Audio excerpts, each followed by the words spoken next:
And the hush falls over the room. Good evening, and thank you all for being here. We really appreciate it for Better Business Bureau. My name is Dale Dixon. I'm the Chief Innovation Officer for Better Business Bureau Great West Pacific. And I was just thinking, this is a first post-COVID gathering for us as we are presenting the Spark Awards as part of the way we recognize great businesses in the community.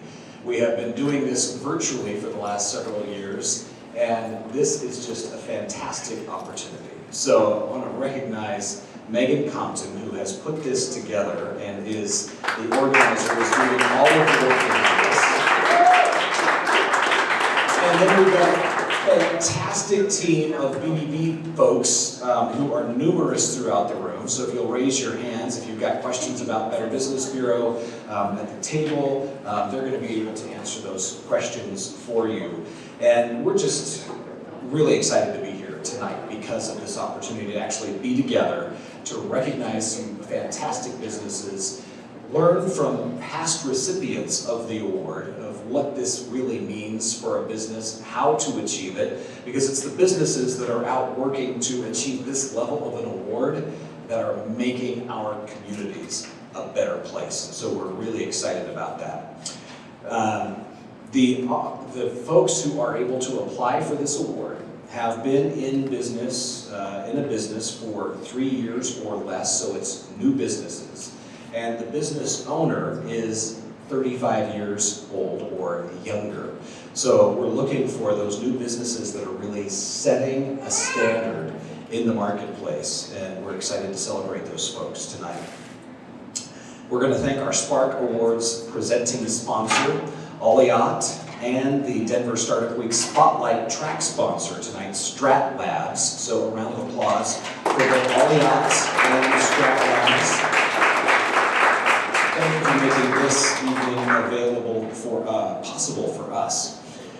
The way this evening is going to work is we're going to have a quick panel discussion. I'm going to introduce our panelists to you. They're going to introduce themselves to you, as a matter of fact, and then we're going to have a discussion about how they received the award, what the award means to them, and how they have put it to work in their business. And then we will get down to the work of why we're all here, and that's to actually present the award tonight. So I'm going to start with Chris and ask you to introduce yourself. As I got to know you a little bit, Chris started his business and looks at growth as an opportunity to really impact people, to impact the culture of his company, and to impact the community in which he works. And one of the things that he says is most important to his business is that he is volunteering and partnering with a local nonprofit each and every quarter. So 4 times a year this is happening inside the business, and he is a 2022 Spark Awards winner. So that's what we really appreciate about you being here. Tell us about yourself. Thanks for having me. My name is Chris Terrell. I own a company called Chris's Garage Doors, very original name. And I didn't actually necessarily intend to build a company. It just kind of happened, and that's a story for another time. But I'm 35, started the company in 2017. Currently have 2 employees. Do you want to talk about myself or exactly? How did you come into the garage door business? So I met a guy at a birthday party. That's how it all started. I actually was in grad school at Denver Seminary, and I was working a job that I didn't love. Went to a birthday party for a friend, and then overheard a guy talking about how he lost his only employee because he couldn't guarantee full-time hours. And so I walked up to him and said, "Well, if you train me, I'll work for you part-time." He owned a garage door company, and we started working together. And over time, I started running his business, and he decided he wanted to leave. Sold his company, moved to California. And through a different set of random circumstances, I got an invitation to bid a job doing 40 doors in Steamboat Springs, which gave me the nest money to start my company. It's very, however you want to look at it, divine intervention or random chance. That's how it all started. Awesome. Well, I love to hear the stories. So we're going to dive into that during the panel discussion, but I'm going to hold hold myself back. Ian Davis, the owner of Karn Roofing Group, and Ian wanted to disrupt an industry, and I love this story because I'll never forget, I was talking to a guy who started up a company around credit card processing. And you think about businesses that are known for being unethical, credit card processing is one of those. But Ian said that he saw that the roofing industry was known for its unethical standards and subpar service, and you wanted to disrupt that as part of starting up your business. And this is the other thing, the first thing I asked him tonight when I talked to him, I was like, okay, so tell me about this lifetime workmanship warranty. Only 1% of roofers in the country are able to offer it. How does that even work? What does that look like?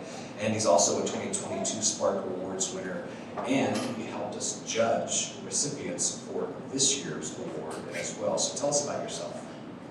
Yeah, and thank you for having me as well. Ian Davis, owner of Karen Roofing Group, and let me just clarify, it's Karen as in a pile of stones, not Karen as in Karen.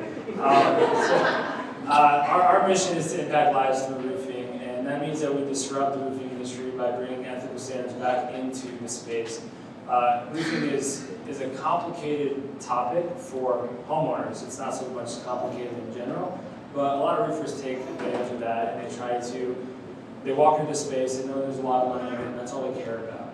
And we want to flip that around and put the focus back on the client. We're here to make the best possible experience for our clients and make it about them. So how many lives can we impact?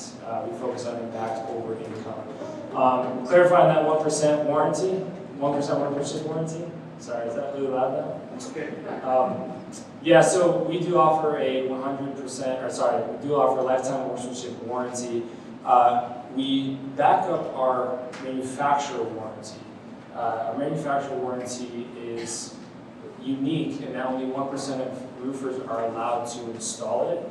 We're allowed to install it and certified to install it. We make that part of our standard on any retail projects. One of the most wind-resistant and watertight systems that are currently in existence. And yeah, we're certified to install it, and not many are. So. Doing things right and disrupting. Jessa Lux.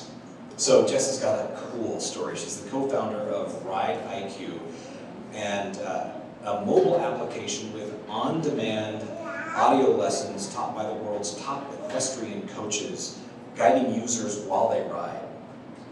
So I've been thrown off a few horses in my day. I think holding a phone trying to get lessons while doing it would have been interesting. And you are the Denver Startup Week Pitch Competition winner from last year. So she won the pitch competition. Tell us about yourself. I want to hear about you being thrown off these horses. We'll talk about that after, but we'll put the phone maybe in like a fanny pack or something so that you have both hands on the reins. But yes, my name is Jessa Lux. I feel like I snuck into this panel because I'm not a Spark Award winner. But I fit right in the mix with garage doors and roofing with my equestrian app. To tell you a little bit about how Ride IQ came about, my sister is my co-founder. We started Ride IQ 2 years ago. We grew up as equestrians, and we grew up in Minnesota, which is not an equestrian hub. There are only a couple of hubs in this country where all of the Olympic athletes and the top riders are, so there are a lot of limitations to getting instruction from those people. We have conviction that not only in equestrian sports, but in all sports and activities, if you learn from the best coaches in the world, that unlocks opportunities for you and performances for you. We have a mentor in Denver, actually. He is a professor at DU, and he has 3 kids, all 3 are D1 athletes in different sports. And that's because he and his wife had conviction that if they got their kids, the best coaches in the sports they were interested in, they would thrive. And of course, that's a story of privilege, but it kind of drives home that top coaches can really bring about different performances for athletes. So we're doing that in the equestrian world. And the second point that we have conviction around is that coaching while you're doing the activity is so much more effective. In equestrian sports, learning from top coaches remotely was limited to watching a video and then trying to apply what you learned to the activity after the fact. So with Ride IQ, you actually get the instruction while you're doing the activity, which really just makes that instruction have such a greater effect on what you can actually do as a rider. Thank you so much. I don't know, did you notice, I asked them to talk about themselves, and they didn't talk about themselves, they talked about their businesses. And there's this level of passion and love for what they do that just shines through. So it's really cool that we get to celebrate businesses and people like that, that it's about helping other people be their best, coach them to their best, serve their homes, serve the community, and that's really what this is all about. So Better Business Bureau serves about 11, it's represented by about 11,000 business members in Colorado. And about 1,500 of those are in the Denver metro area. And so we're really excited to be here to celebrate with our members. And one of the ways that Better Business Bureau helps people find businesses they can trust is to celebrate the role models in our community. And we really believe that the businesses that are here tonight are those role models. And that's why we're here, is to celebrate the role models who are setting a standard in their industry. So let's start off. The hallmark of Better Business Bureau and what makes a business great, we believe, is this idea of a business building trust and working to ingrain integrity into everything. You know, integrity is what I think equals what I say equals what I do. It's consistency throughout. So how do you work to bake trust and integrity into your businesses, into the DNA? And I'll let whoever wants to start. I can start. This has been less of an active effort for Kinsey, my sister and co-founder, and I, and more of just a personal value situation. So I saw this question ahead of time and I reflected on it, and I think that having a business that leads with trust and integrity really comes down to, especially the leaders of that business, holding those as personal values, because you can't fake trust and integrity. When I think about how Ride IQ operates and what that really looks like, it of course looks like doing right by our customers in a more real sense. It's when we make a mistake, we are transparent about it and do everything that we possibly can to do the right thing after the fact. I also think one of our company values, part of it, is no bad talking anyone on our team, in our community, who's a customer of ours. That is a habit that I have seen and I am perplexed by because the community you operate in and your customers and your team, that's the reason that you get to do this thing that hopefully you love. And I think that that really builds a culture of trust and integrity, and leading by example is where it starts. I think you answered that really well, because I also believe it does start at the top. It starts with leadership. One of our core values is trust leadership, and you accomplish that by stepping into a space, owning the mistakes that you make, because you're going to make mistakes as a business owner. It's going to happen. But you own those mistakes, and you learn from them. And then if you are in a leadership position and that is how you operate, others are going to follow. You're going to instill that same level of trust and integrity into your team. And they're going to step up into that space, and they're going to want to follow your example and own their mistakes, do the right thing, which is sometimes hard to do. Always do the right thing. But if you really reflect on it and you're doing the absolute best that you can every single day to represent yourself, represent your industry, then I think you're on a good path. Yeah, for me, you may have caught when I said I went to seminary that I'm a man of faith. So that's a big part of who I am. I don't like to really advertise that in my business. I don't advertise my company as a Christian company because I feel like that's manipulative and it steals trust. But it is a defining factor of who I am as a person.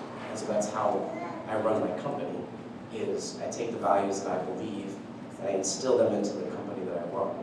And like I said, I never really intended to be a business owner or start a garage door company. So it's not about, to me, it's not about running a garage door company. It's about how can I impact my community?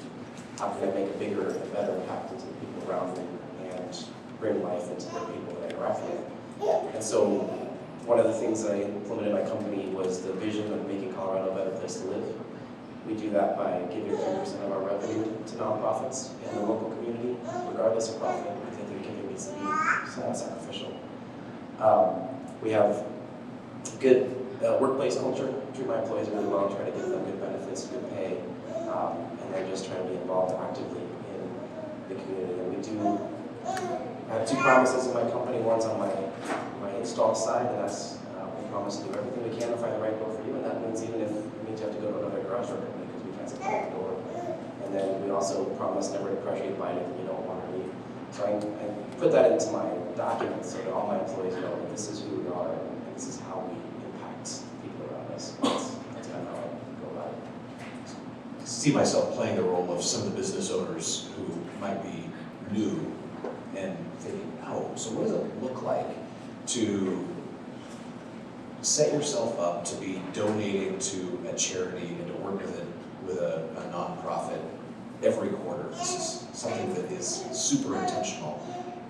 Can you paint a picture of what it looks like in the last quarter for your company? So I will say that I have changed my model a little bit. I used to, in 2019, I started my giving initiative where I would take a quarter and I would donate the 3% of profit or revenue from that quarter and donate it to a charity.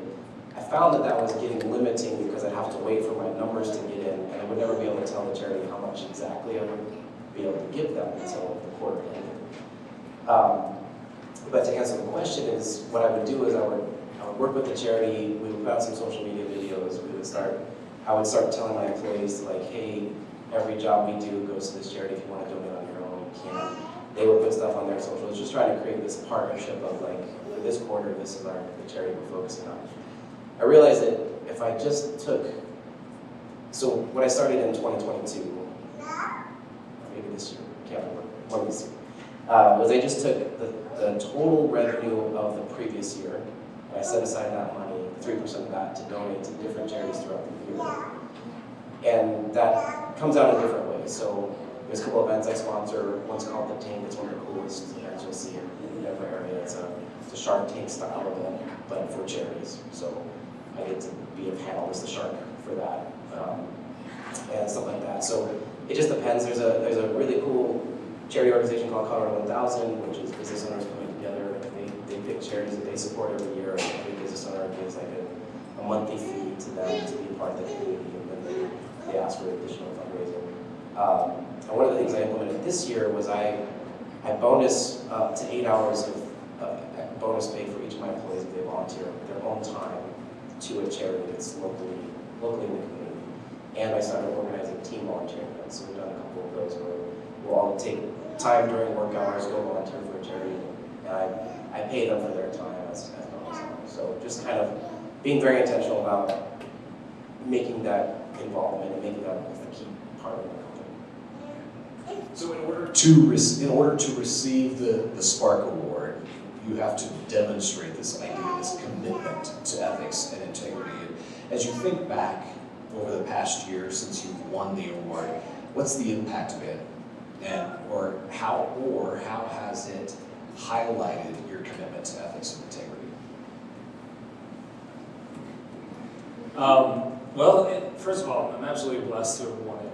And it's not something that you see very often in the roofing industry, but it's definitely opened up opportunities, this being one of them. But also, right after I won the award, there was another roofer in the space that reached out to me that won it a few years back. And he reached out to me and we connected, and since then we've both been fantastic resources for each other.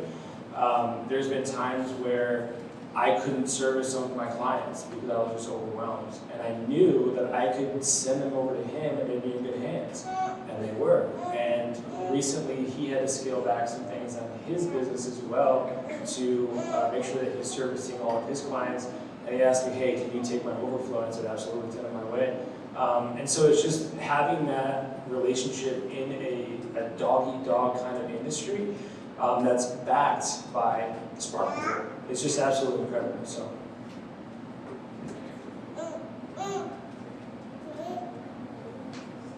Do you have a story? Oh, that's right. Sorry. I think for me, it is confirmation that I am doing something right. But for me, the main thing is it changed how I present my company. So I've been utilizing that on social media.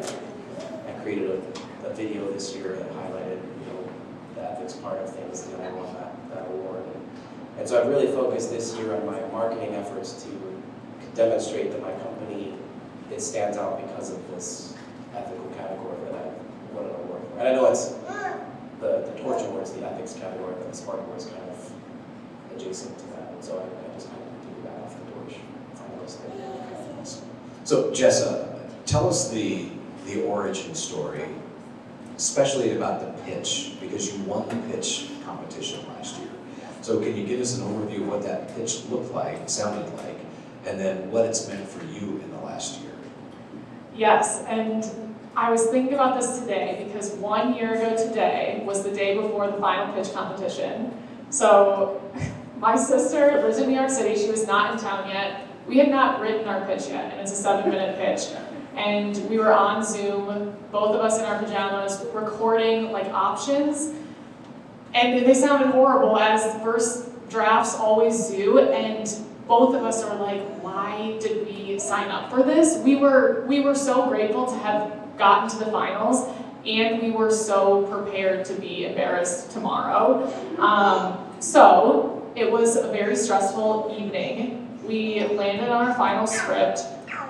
Thursday morning, I walked 5 miles before the pitch event, and I was with my dogs just walking everywhere, saying out loud, rehearsing the pitch over and over and over, and my sister still had not landed, so I was doing my part and her part with all the theatrics, and it was so stressful. And I know that people are going through that right now, the 9 companies who will pitch tomorrow. But it was a 7-minute pitch. Kinsey and I both did it on stage together. And it was one of those things that is so scary, and then you get out there and do it, and it's so special to feel like I did this thing that I could have opted out of. And because we did it, it has opened a lot of doors for us. And it is a lesson, but not necessarily the one that you would take directly from that story, because sometimes it will go awful and you'll fail. And that's all part of the journey too. In this case, it didn't go awful for us. It went great, and it was a wonderful experience. And one of the biggest things that came out of doing the Denver Startup Week pitch competition and winning is that one of the judges is Elle Bruno, and she's the managing director of an accelerator in town called Techstars Boulder.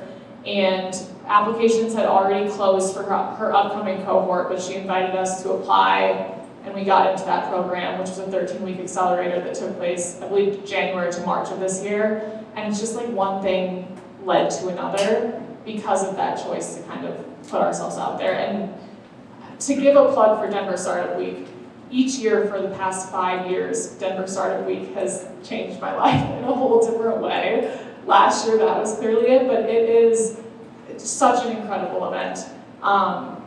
So yeah, very special, and last year's was a highlight for sure. Tell us about your customers. Our customers. Obviously equestrians, but go a little deeper than that. I'm in love with our customers. When we built this product, we were unsure who our early adopters would be. My sense was that because we're building a new category, that the early adopters would be younger riders who are really intrigued by the celebrity of our coaches. So I picture the 16 to 18-year-old cohort who have no problem downloading a mobile app and kind of picking up something new. That's not who our customer is at all. Our customers are adult amateur riders, mostly women, all over the continent and now the world. We're in 61 countries.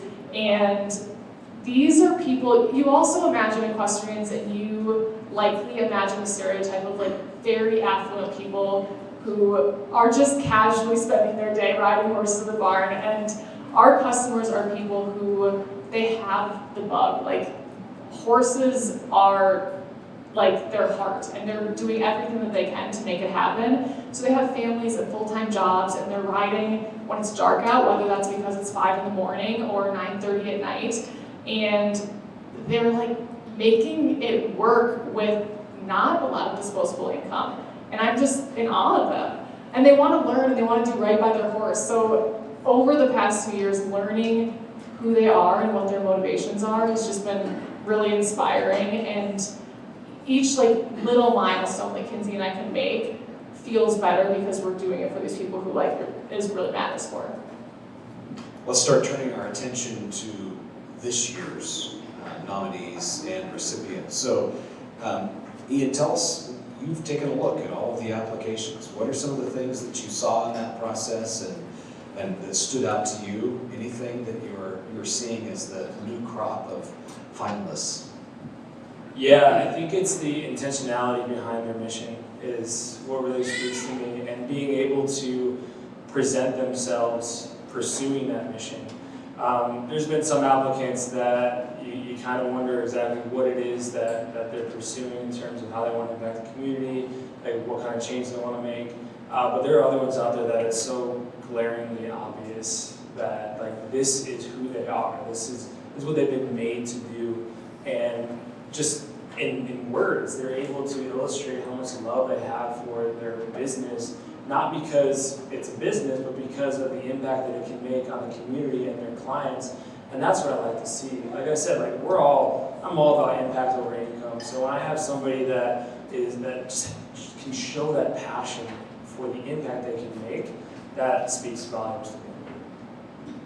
So you have all told powerful stories about the impact of community based on the pitch competition and the connections you made out of that, the Spark Award, the connections you made out of that. When you look at the scope of Denver Startup Week, being a part of a community, what are some of the other things that business owners in the room should be looking for and putting themselves out to engage in a community, whether it's Denver Startup Week or some of the other things that you're experiencing in the business community, in the circles where you have influence? I think it comes down to what you're interested in and seeking out the special things that are happening in that realm, in this community, and offering to help. Like, it is so many connections can be made if you just raise your hand and say, I love what you're doing and I'd love to be part of it.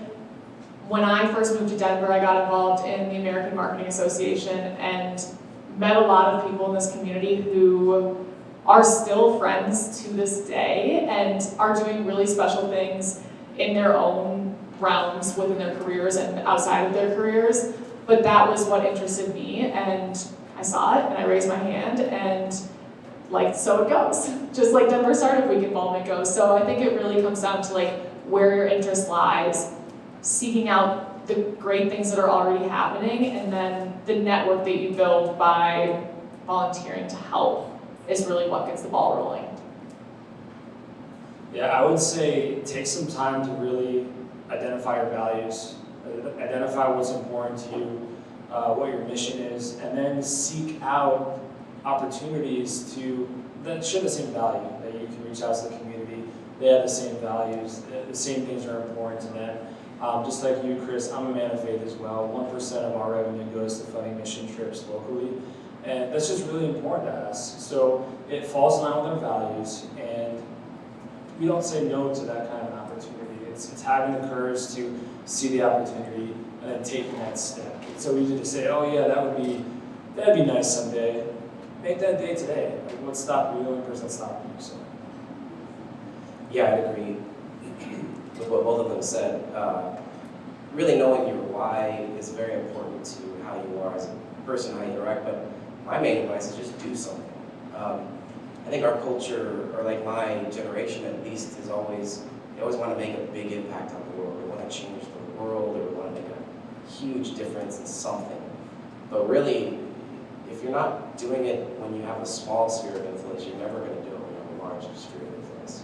So if you want to make an impact on the community around you, if you have 2 people that you can influence, go take care of them and start there and then keep going. Right. Jess, Chris, and Ian, thank you so much for taking some time to share your wisdom, your experience with us. We really appreciate it.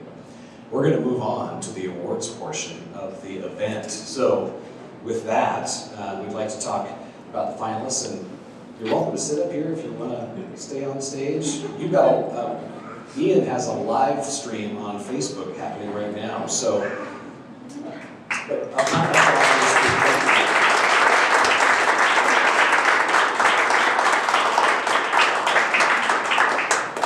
So, we're going to turn our attention first to the finalists and name our recipient this evening. Our first finalist is Always Open Notary, whose CEO, Kenise Clark, is a certified loan signing agent with the National Notary Association.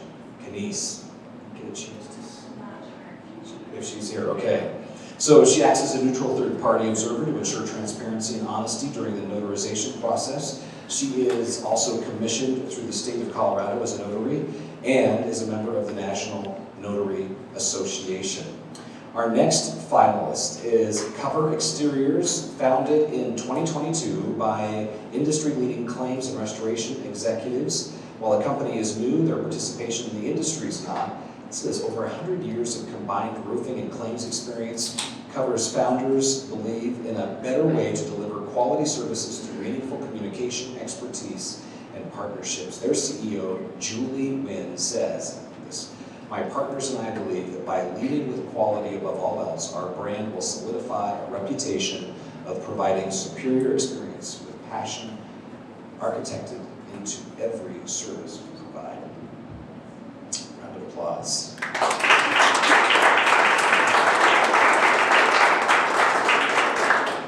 And next up is Cronin and Zarnick Orthodontics, where their board-certified orthodontists use advanced technology and personalized treatment plans to create incredible smiles and healthy bites more comfortably and conveniently.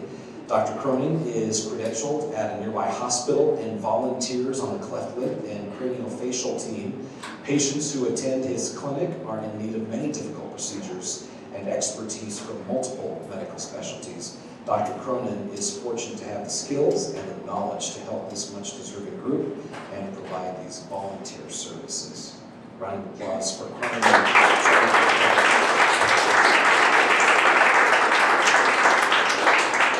Our next finalist is Lavello Construction, a woman-owned general contracting company with a focus on residential exterior systems. With their extensive knowledge and expertise in planning, design, construction, and insurance restoration, they created a seamless experience for clients unlike any other. Lavello's owner, Leland Niskus, says that integrity at Lavello means transparent operations, intentional, we've heard that word before tonight, intentional and thoughtful communication, and utilizing efficiency and tools instead of cutting corners. And Lee says that he believes that the integrity in the work, she says, my mistake. Lee says that the integrity in the work and the products that are used are a solid foundation that they can stand behind and feel proud of. Lavello Construction.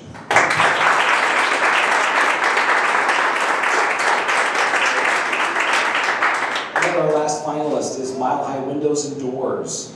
Louis Valles is here tonight and is the owner and founder of Mile High Windows and Doors. Started the business in September of 2020. That was a hard time to start a business, if you remember. He's been in the industry over 10 years, learning from his greatest mentor and teacher, his dad. He's been in the industry for 25 years. Luis says that he's built a company based on honesty and wants to show people and the community that they are still young people that can do what it takes to build something and make sure it stands tall and strong. So, round of applause for all those.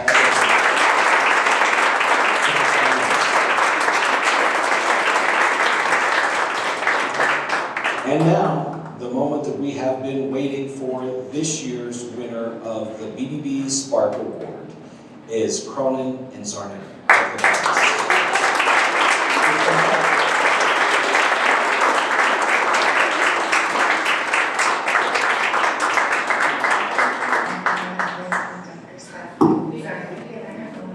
Small private practice orthodontic office in Westminster, Colorado. We have always been interested in healthcare and always excited to have our own office and make it a place that could be considered a sanctuary where our employees are happy to be, patients feel happy to be here, and really foster a culture of that. Yeah, we just want to thank you for having this award. It's really important to recognize and boost up each other in the small business world. Congratulations.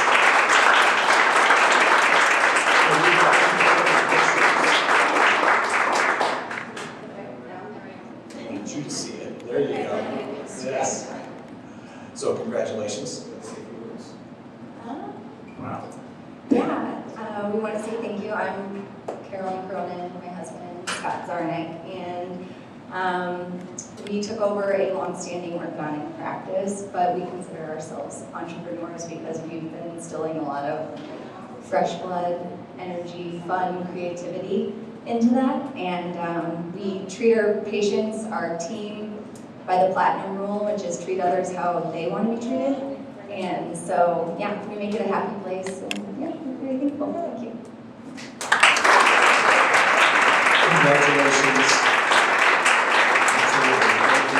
Well deserved. And thank you again to our finalists and everybody for being here tonight. So there is more food. There are drinks in the back. We heard about the importance of connection and community. We have amazing businesses in the room tonight represented by our winner and by the finalists that are here. Get to know one another, spend a few moments just chatting with one another. I'll let you know that because you can celebrate the winners, if you would like to apply for the award next year, we have the QR code up on the screen. Just grab that. Also, if you were making any social media posts, you've got the tags there. And we'd just like to thank our panelists for this important discussion that we had tonight. We really appreciate the time that you've invested here. Thank you all for joining us this evening, and a big thank you to Megan and all the work you did in making this night very, very special for our folks. So, have a good night.